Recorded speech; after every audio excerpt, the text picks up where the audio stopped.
Edit. Shout out to the nearly half of posters who responded, "She doesn't exist," or similar. Great content. Story 1. I always imagined some kind of bohemian creative type because that is what I am or was anyhow.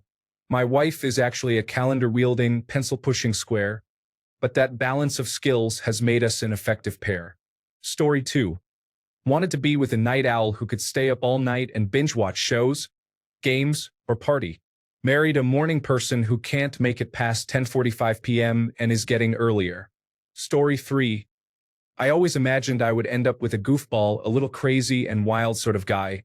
Every time I have ever dated that guy, I have gotten annoyed really quickly. Apparently, my type is the quiet but confident and subtly funny guy.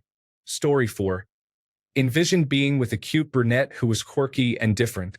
I ended up with a tall, athletic blonde who keeps a budget spreadsheet and is super disciplined. Weird. She really doesn't mess around with money. Story 5. When I was young, I thought I wanted someone I could rescue. I had a real hero complex. My wife does not need rescuing. She's the furthest thing from a damsel in distress a person can be, and I know it's cheesy, but I really feel like she saved me. Story 6. I was really into the idea of a thin, pale, tall, bookish guy with glasses. Someone shy and quiet.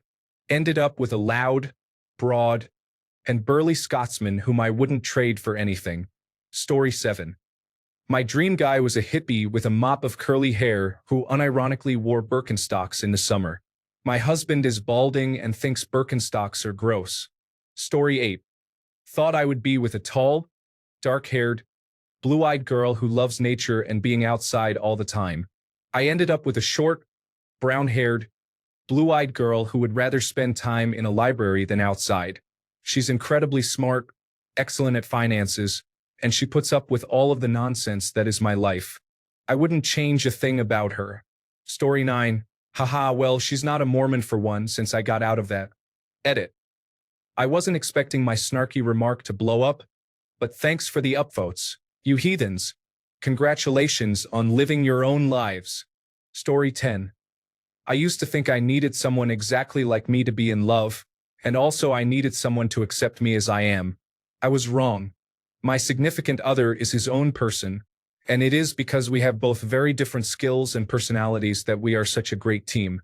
He fits where I lack, and I didn't need someone to accept me as I am. I needed someone to make me a better person. Story 11.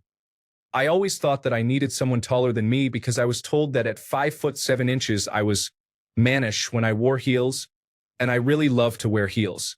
I was told that no guy would ever be attracted to a woman his height or taller when she was wearing heels. What a bunch of absolute nonsense. My dream guy, the love of my life, is my height plus an inch and about 10 pounds heavier than me. Our bodies are so similar that it's funny sometimes. He loves my shoes on me. He loves me. There is no one on the planet sexier than him, in my opinion. So, take that, people who criticize tall women and men of average height. I've never been happier or more secure in a relationship in my life. Edit. Changed normal to average. All heights are normal. Story 12. It's odd. They are eerily similar. I did the whole failed writer cliché in college, and in one of the pieces I was writing just to relax and have an outlet, I came up with this character that was just so cool, so funny, humble, and interesting. I accepted that this would never be a real person, more a projection of the qualities that I love in a person. Well, knock me down with a feather if about 7 years later I met more or less that person. Same hobbies, same height, same color eyes, same happy-go-lucky attitude, same taste in music, same misspent teenage years with terribly dyed green hair. Even the age gap between us was the same. Every now and then I have to remind myself of my good luck. I know it's not technically true, but I feel like I wrote my significant other into life. No, I have not seen Ruby Sparks, though I feel like I ought to at this point. My significant other had a full and rich existence before I came along. I met the parents, met the childhood friends, etc. All appears to be above board. The story never really ended because it wasn't started with a point in mind. It kind of meandered. I hope our life together is similarly drama-free. There are some notable differences, so we aren't in Stephen King territory. It's amusing and weird, not uncanny and terrifying. Story 13. I always imagine a dark-haired, emotional poet covered in piercings and tattoos. Edgy, misunderstood, and dangerous. I've been with my sweetheart for 5 years. He has the dark hair but is into math and gaming, not dangerous, never pierced or tattooed. And I'm so grateful to have a man who isn't thrilling like the feeling of running away, but comforting like the feeling of coming home instead. Story 14. My dream girl when I was 15 was a girl who listened to all the same music as me, enjoyed similar hobbies to mine, was a rebel like me, and wanted to have intimacy all the time. I got that when I was 17. She was insane, completely bonkers. We had all these things we could talk about, but it never went anywhere. She had the worst body image problems I had ever seen and was incredibly self-conscious about everything. It ruined relationships for me for 4 years. Flash forward to now at 25. I have my true dream girl. We don't listen to the same music, but she loves my music because she loves me. We don't have the same hobbies, but she loves my hobbies because she loves me. She was never a rebel and I've grown out of that phase, so it doesn't matter. She is kind, selfless, beautiful, and confident, and just has this glow about her that makes me smile just thinking about her. She is truly my dream girl 2 years later. Story 15. Dream girl. Red hair, tattoos, short, and a fiery temper. Significant other. Red hair, tattoos, short, and a fiery temper. I suppose I lucked out, didn't I? Story 16. Growing up, all of my friends were obsessed with blonde hair and blue-eyed guys. I've never liked them.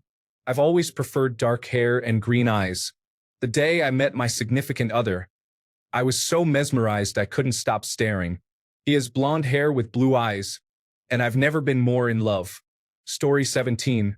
My significant other was different because in my youth, watching Mexican and later American television and movies, I had a very specific dream girl. A pale girl with colored eyes was always the trope, and that's what I wanted for myself. It wasn't until I went to a pretty diverse college that I met beautiful girls from many different backgrounds, and my ideal changed. Chinese, African American, Vietnamese, various Latino women. It really opened my eyes and my world. And I've met a wonderful Vietnamese Laotian woman because I stopped chasing a narrow ideal. Story 18. I thought my dream guy would be sporty, in the sense that we would rock climb or surf together. He is sporty, but instead, he plays football for a disabled team and has trophies all over his flat. I thought my dream guy would travel the world with me when we could afford it. Instead, he's already traveled the world and tells me how cool Japan is and about all the places we should save up to go. I thought my dream guy would be very understanding of my Asperger's and learn over time my tics and quirks, and not be too frustrated over my awkward personality. Instead, he has Asperger's as well, and almost all the same tiny annoyances and interests that come along with mine.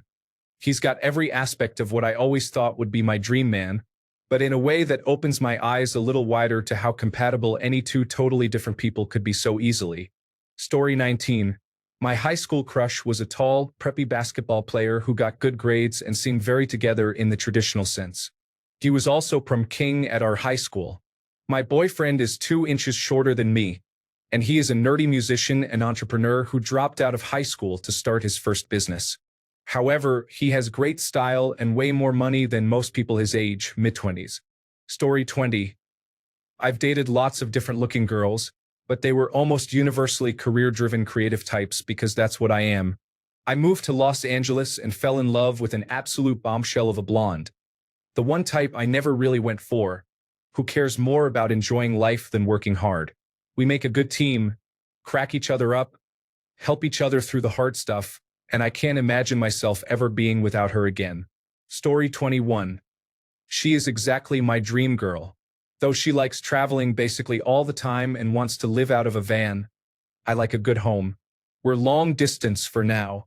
I hope we make it, but I still have my fears. Story 22. She is not the tiny little fun-sized girl I have always chased. She is a thick half Korean and she is absolutely amazing. She has more curves than my last 3 girlfriends combined and a fantastic personality to match. Definitely a keeper. I am probably not her dream guy either, to be honest, haha. Story 23. She is Asian and listens to more popular music. She's not the alternative hardcore girl I hoped to be with as a teenager, and I'm totally okay with that.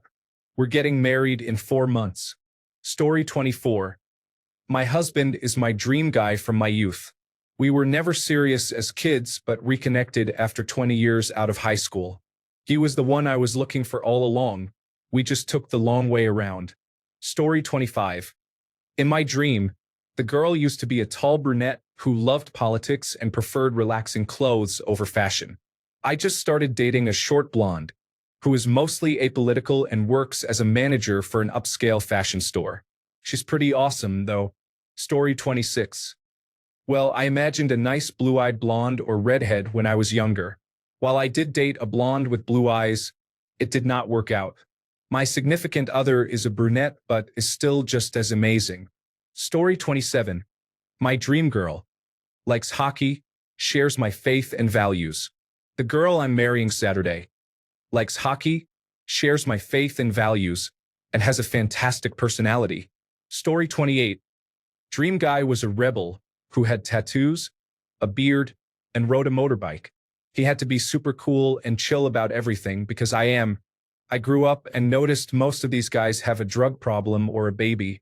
Now I'm dating a super nerdy, responsible guy who works hard, treats me well, and keeps me grounded. Story 29. I grew up thinking I would get a submissive stay-at-home mom swimsuit model type. I married a strong, curvy redhead who would have put the young me in my place. I don't think I could have been happy if I had gotten what I planned on. Story 30.